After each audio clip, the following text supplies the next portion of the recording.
Voces, plataforma de difusión cultural. Entre Voces, con Cheli O. Les damos la bienvenida a una emisión más de su programa Entre Voces. Nos encontramos en el Centro de Arte Emergente. Nuestra invitada del día de hoy es Sabine Schutze, escritora, quien nos va a compartir uno de sus cuentos de terror. Y pues como ven, venimos vestidas a la ocasión. Yo soy Cheli O y este es su programa Entre Voces. ¡Comenzamos!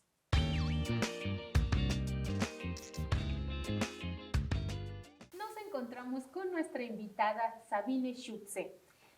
Nació en la entonces República Democrática Alemana, graduada de la licenciatura en Traducción Técnica de la Universidad de Ciencias Aplicadas. Pues bienvenida al programa. Muchas gracias, Cheli, por la invitación. Un gusto estar aquí. Claro, y pues nos ven así precisamente por la fecha, por la ocasión. Presenciaste la caída del muro de Berlín en 1989. ¿Qué recuerdos tienes de esos acontecimientos y han inspirado en la temática de tu escritura? Sí, mucha gente ya me conoce por mi libro Detrás del muro, que escribí sobre mi niñez en Alemania socialista. Yo nací en el 77 y pues, tenía 12 años cuando cayó el muro, y me pasaba muchas veces aquí en México que la gente me preguntaba de qué parte de Alemania soy, ¿no? Y les decía de cerquita de Berlín, y ahí fue donde se me quedaban viendo como pobrecita, debes de tener muchos traumas, ¿no? Y ya cuando les platiqué cómo yo lo viví, de que fue una niñez bastante más feliz de lo que mucha gente piensa, me decía, pues escríbelo, ¿no? Plásmalo en un libro. Entonces tomé todas esas anécdotas cuando empezó la pandemia y lo puse en este libro. Son los recuerdos que tengo de mi familia, de la escuela, de la vida cotidiana, bajo ese régimen en la República Democrática Alemana. Entonces en esa obra pueden encontrar toda la historia. Sí, correcto. Perfecto, muy bien. ¿Cómo llegaste a México? ¿Era como lo habías imaginado? No me vayan a matar ahorita, pero pues yo cuando estaba estudiando, apenas estaba empezando el internet, ¿no? Todavía no podíamos buscar mucho en redes sociales o pues sí, en internet. Entonces, como ponen a los mexicanos en la tele, ¿no? Con el sombrero y ahí está el cactus y todo eso. Entonces, una amiga mía vino aquí a Querétaro al CENAM a hacer unas prácticas y regresó, pues me mostró todas sus fotos y le dije, ay, mira, hasta computadoras tienen, ¿no? Entonces, como el estereotipo, ¿no? Como nos muestran también a los alemanes en películas, ¿no? Es lo mismo, siempre somos los malos. Entonces, ya viendo sus fotos, pues ella también me hace contacto con el CENAM. Entonces ahí estuve un ratito haciendo prácticas y ya me gustó estar aquí, y regresé todavía un ratito para terminar mi tesis y todo eso, y ya llevo 22 años aquí, trabajo en una empresa alemana en el ramo automotriz, y pues lo de escribir es un hobby, ¿no? De momento. Entonces el libro Detrás del muro fue la primera obra. Sí, ese es el bebé. Después de esa siguieron otras. Sí, después escribí esta cosa con el título chistoso, me fui a la chingada. Salió el año pasado y son anécdotas interculturales entre Alemania y México, bastante divertidas. Los que ya me han leído me dicen que han soltado muchas carcajadas, que creo que no va mucho con la imagen que tienen de los alemanes, que no somos tan divertidos, ¿no? Pero el libro está bastante chistoso. Son pues de esos pequeños roces culturales que me han pasado aquí en México, ¿no? De cosas que de repente me preguntan, o interacciones chistosas o cosas que simplemente observo y se me hacen raras visto a través de mis ojos alemanes, ¿no? Pero pues ya después de 20 años empecé es mi casa, ¿no? Entonces así lo describo también. No es ataque, no es uno es mejor que el otro, sino es para que la gente se ría un poquito y aprenda sobre cultura. Narrativa. Son anécdotas también, como que me gusta mucho ese estilo porque yo lo viví, entonces lo puedo platicar como yo lo viví, ¿no? No me tengo que inventar nada. Claro, y de ahí siguieron otras obras. Y de ahí, pues también ando Talleres de Partres, es una editorial aquí local, y ofrecen cursos, entonces con ellos ya he publicado, no sé, como unas 10 antologías más o menos, y los que traigo hoy son los de terror, por eso venimos así, ¿no? Vestidos como aquí el Doctor Peste. A la ocasión, ¿verdad? A la ocasión, exacto. Entonces me gusta mucho escribir terror o cosas oscuras, ¿no? Monstruos, asesinos seriales, brujería, lo que ustedes quieran, como ahí uno vive su lado oscuro, ¿no? Que no puede ser en la vida real a veces. No podemos ahí andando en la calle matando gente, ¿verdad? Claro. Aunque nos caigan mal a veces, pero no es cierto. Pero sí, ahí vivo mi lado oscuro en estas historias. Sí, correcto. Muy bien, claro, hay que explorar Sí. todas las Sí, opciones. correcto. ¿Y qué disfrutas más y qué te angustia más de tu trabajo de escritura? De escritura. A veces me angustia que la vida es muy corta, ¿no? Y quiero escribir tantas cosas. Y lo que me pasa mucho en los talleres aprendemos muchas cosas, ¿no? Por ejemplo, para el de los monstruos nos fuimos a la mitología griega, ¿no? De dónde sale lo del hombre lobo, entonces ahí te salen otros 20 libros que quieres leer para saber más. Y siempre digo, pues no sé, hay tan poca vida y tantos libros que quiero leer, ¿no? Y lo que me angustia a veces es, o me pasó mucho cuando escribí Detrás del muro, yo de alguna manera siempre he escrito algo, pero nunca algo mío, ¿no? Fue al principio en la escuela, siempre me dieron un cargo que se llamaba escribano, entonces iba a la clase de excursión y yo tenía que hacer el resumen, pero fue sobre un evento ajeno, digamos. Sí estuve, pero no es algo mío, digamos, ¿no? Y ya después en la escuela en el trabajo, fui encargada de comunicaciones, me tocaba escribir artículos de una certificación de ISO, yo que sé, algo que pasaba en la empresa, pero otra vez no fue de mi vida, ¿no? Y cuando empecé a escribir Detrás del muro, me daba mucha angustia qué iba a pensar la gente que eso ya es mi vida, ¿no? Es algo íntimo. Están ahí conmigo, con mis papás en la mesa, ¿no? Conviviendo con nosotros, ventaneo mucho a mi papá también. Entonces dije, si mi papá lo lee, me va a desheredar o qué va a pasar, ¿no? Entonces es un poquito esa parte de, pues, qué va a pensar la gente si escribo sobre mí, ¿no? Y ya todos van a saber de mi vida, ¿no? Qué va a pasar, pero afortunadamente lo han tomado bastante bien. Sí. Claro, a veces uno cuando escribe la angustia. Sí, te desnudas, ¿no? Sí, son claro. tus emociones, es tu vida. Sí, Sí, correcto. pasa Sí. mucho. ¿Ya has participado en algunas antologías, como mencionas, Sí. de Partres? Sí, de Partres y de Mujeres con voz de tinta, que es de otra editorial. Pero sí, ya de todos los géneros, creo que he escrito amor, comedia, ciencia ficción, distopía, ¿qué más?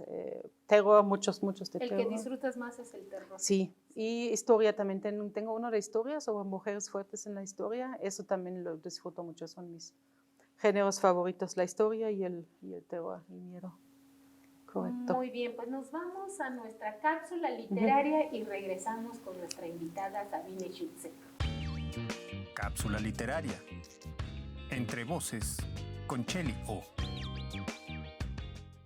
La diferencia entre los conceptos de terror y horror han sido argumentados por diversos autores. Devendra Varmas defiende que la diferencia entre ambos puede compararse con la existente entre la aprehensión y la constatación, es decir, la misma diferencia que existe entre oler a muerto y tropezarse con un muerto. Sin embargo, para Thompson, el terror se relaciona con el dolor físico y mental, mientras el horror sugiere una enorme decadencia diabólica y moral. En términos literarios, preferimos suscribir la teoría de Saint-Armand, por lo que la diferencia no se establece en términos de cantidad o cualidad del sentimiento, sino en su raíz. El terror viene del exterior atacando el alma del lector, mientras que el horror nace del interior de uno mismo. Por tanto, mientras el terror puede vencerse con facilidad al cerrar el libro, el horror no, ya que actúa directamente sobre los miedos enraizados en la mente a nivel inconsciente, y la huida se hace mucho más complicada, porque dicho sentimiento escapa al control consciente. ¿Por qué sentimos placer en el terror o el horror? ¿Cuál es la gratificación que proporciona la lectura de los relatos de miedo? Partiendo de que todos compartimos cierta clase de miedos, Heller sostiene que el placer de la lectura de relatos de este tipo resulta del éxito del lector en el ejercicio de la integración de la resistencia contra las amenazas de la historia. Por otra parte, la huida de los miedos irracionales del hombre solo puede intensificar su horror. Desde este punto de vista, el horror expresado por los relatos góticos podía beneficiar y enseñar al lector, ya que éste tendrá en su lectura un campo de experimentación para aprender a vencer sus temores. Aunque Poe no era partidario de la didáctica explícita en la poesía ni en sus relatos, su obra podría también beneficiar al lector, ya que se fundamenta en el horror humano y por tanto contiene el componente de enseñanza a que hemos aludido. Por otra parte, Poe escribía para sus conciudadanos decimonónicos americanos y conociendo, según la expresión de Stephen King, estos puntos de presión fóbica aluden a los temores o miedos característicos de los americanos de la época, distintos de los europeos o los asiáticos de la misma época. Es obvio que la narrativa breve ha existido desde tiempos remotos en forma de parábolas, cuentos populares, leyendas y mitos, probablemente la forma más antigua de ficción, pero los géneros, como bien hiciera notar Jacobson, cambian con el tiempo, al introducirse nuevas aportaciones y abandonarse algunas de sus características tradicionales. A grandes rasgos, el primer cambio surgido en el género del relato breve aconteció en el siglo XIV, con el Decameron de Boccaccio y The Canterbury Tales de Geoffrey Chaucer, alterando la temática de los cuentos. Su tradicional temática religiosa, sacra o mítica pasó a ser profana. Más tarde llegaría otra pequeña revolución en las novelas ejemplares de Cervantes, en las que el autor varió la procedencia de los temas. Ya no se trataba de cuentos populares tradicionales, sino inventados por el autor, entreteniéndose más con detalles del mundo externo, así como la descripción psicológica de los personajes. A finales del siglo XVIII aparecen algunas obras, en especial The Castle of Otranto de Walpole, que alteraron el discurso del relato breve al combinar e interrelacionar las diversas fuentes míticas y sacras de la narrativa breve con su desplazamiento realista en la vida cotidiana. Es decir, se busca la verosimilitud, según Charles E. May, la transformación de personas reales en figuras simbólicas por influencia del romance tradicional, característica temprana de la narrativa breve, se produce mediante el desplazamiento psicológico y estético. El desplazamiento psicológico consiste para Freud en relacionar los tabúes con otros objetos permisibles, con lo que solamente podremos desvelar los tabúes a través de una correcta interpretación de los símbolos y motivos correspondientes. El desplazamiento estético se refiere, según Freire, al esfuerzo del autor por dotar la verosimilitud a las acciones y personajes en una historia codificada metafóricamente. En el siglo XIX, tanto los alemanes como los británicos se preocuparon por el desarrollo de la narrativa breve, tomando las experiencias de la vida diaria representadas por la ficción realista y cargándolos con la subjetividad de la percepción del lector, convirtiendo así acciones ordinarias en formas extraordinarias. Mientras los ingleses se ocupaban de experimentar con nuevas narrativas, los alemanes teorizaban sobre las implicaciones de la narrativa breve. May sostiene que los románticos desmitificaron los antiguos cuentos y baladas y los remitificaron mediante la internalización. Preservaron los antiguos valores religiosos y los mitos, explicándolos como procesos básicamente psíquicos. A este contexto romántico europeo emergió en América la figura de Poe, que lideró junto a otros autores la revolución más importante en la historia de la narrativa breve. El problema de Poe consistía en la creación de una forma artística adaptada a su medio periodístico, consecuente con su convencimiento de que la lectura quedaría tarde o temprana limitada a las revistas.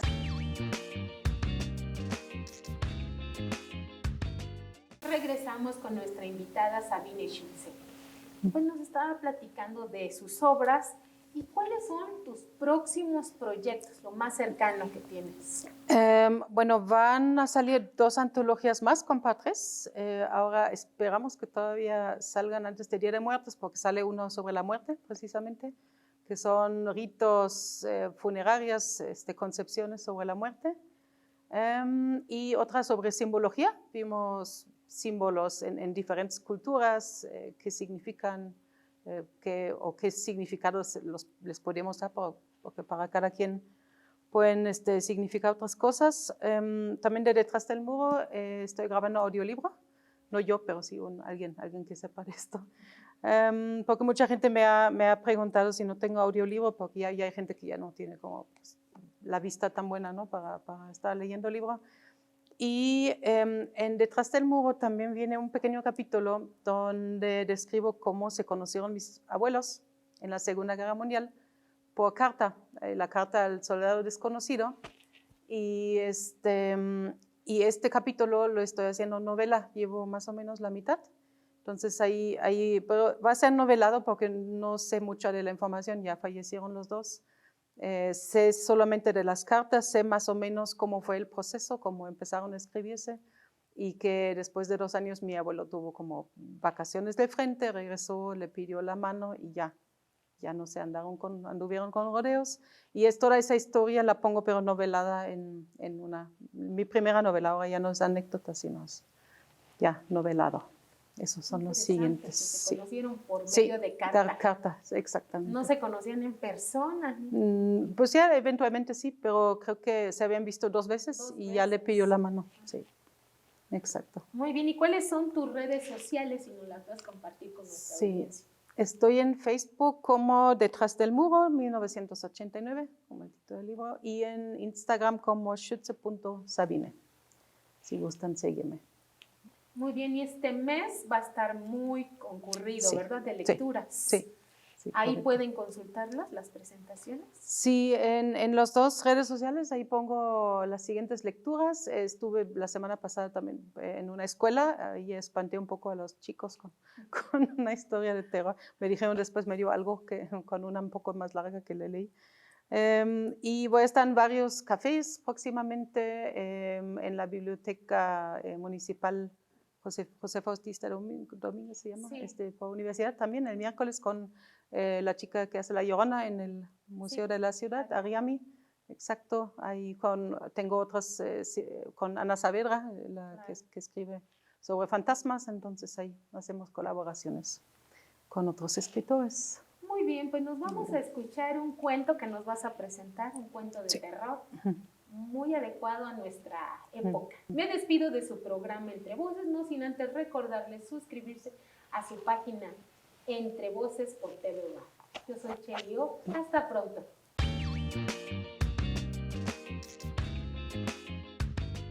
El cuerpo perfecto. Dicen que uno no elige de quién enamorarse y que el amor viene en todas las formas y medidas. También se dice que el amor entra por el estómago. Se había enamorado de él la primera vez que posó sus ojos azul acero de mirada penetrante sobre su cuerpo desnudo. La desnudez en una primera cita no era habitual en ella, pero dadas las circunstancias, no era extraño.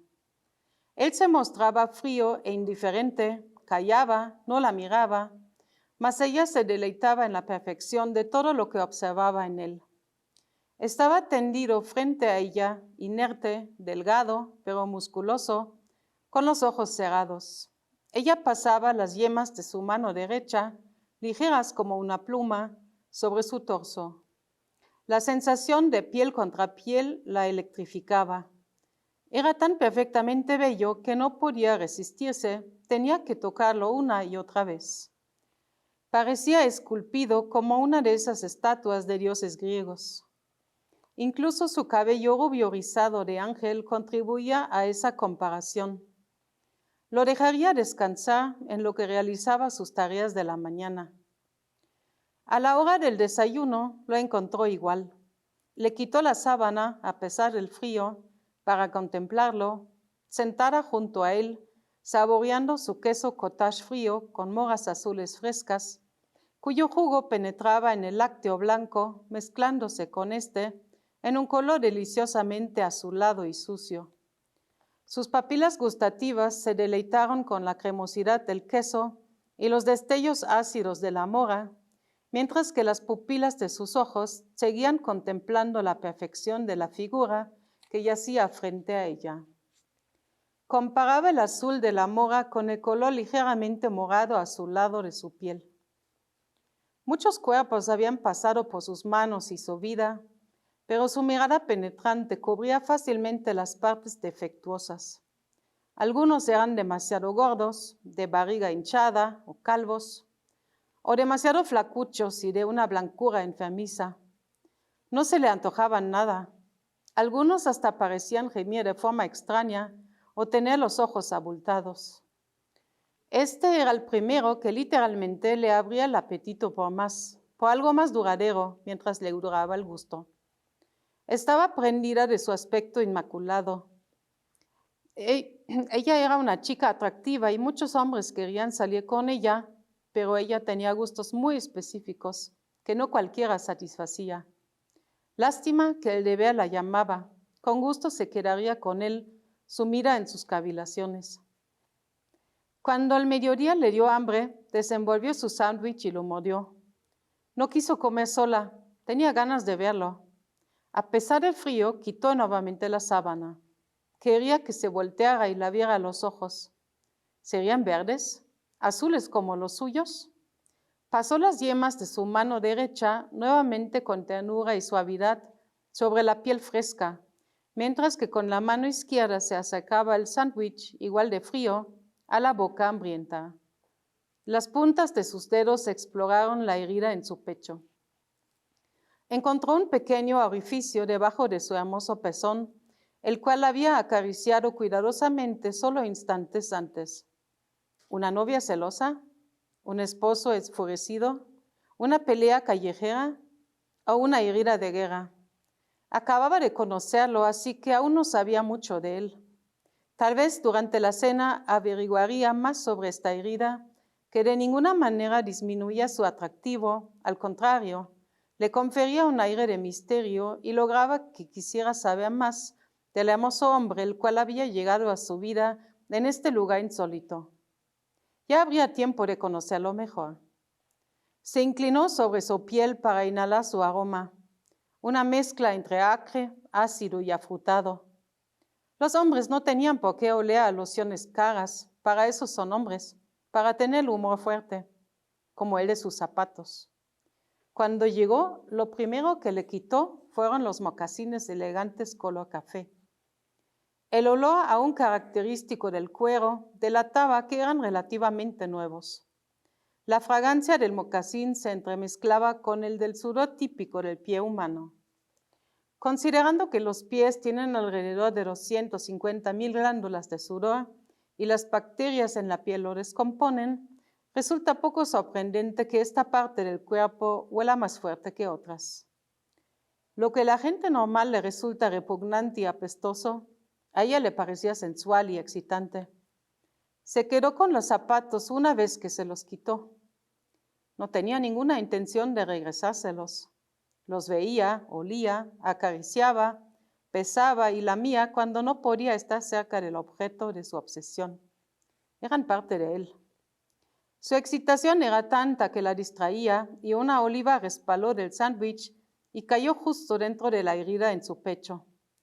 Se espantó por un instante, pero recobrando la compostura, acercó su boca ansiosa, caliente, al orificio e intentó recuperar la fruta ovalada con los dientes de la cuenca color sangre coagulada.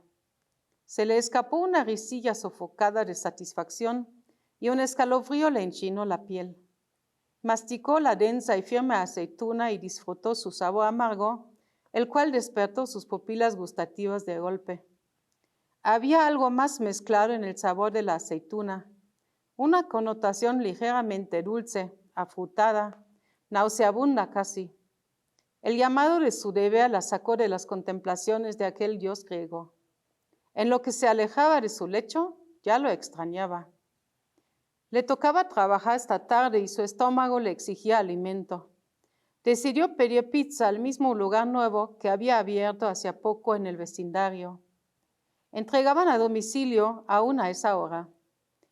Pediría su pizza con aceitunas negras para repetir la travesura del mediodía con su angelito. Una sonrisa traviesa se dibujó en la comisura de sus labios, en la alegre anticipación de la cita nocturna. Hizo la llamada a la pizzería. El joven repartidor apagó la motoneta frente al edificio. Su clienta ya lo esperaba ansiosa afuera de la puerta de cristal de la entrada.